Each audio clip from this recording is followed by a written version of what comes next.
How long will a Duracell copper top new and improved D-cell battery last? Well, check it out. These batteries are from 2011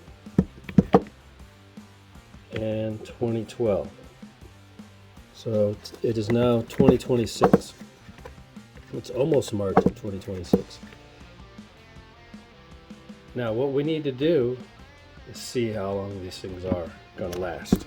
Are they still any good? Are they garbage? So you need a simple multimeter, which I'm saying this now. This is why you need this tool. It's so simple and easy to use. You set it to volts, direct current, 20. Go down the line.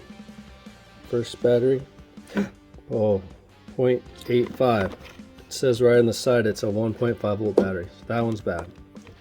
Let's look at the next one, 0.83. Don't get discouraged. Wow, the rest of these, if you put the tester in the right spot, you'll find, going down the line, the voltage of every battery very simply and easily. Now look at that. Copper tops, these things are going on close to 15 years.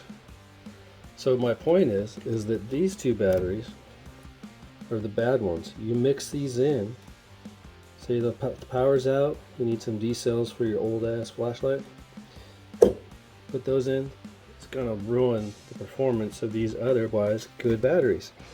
So now you know these to recycling, keep these in the drawer.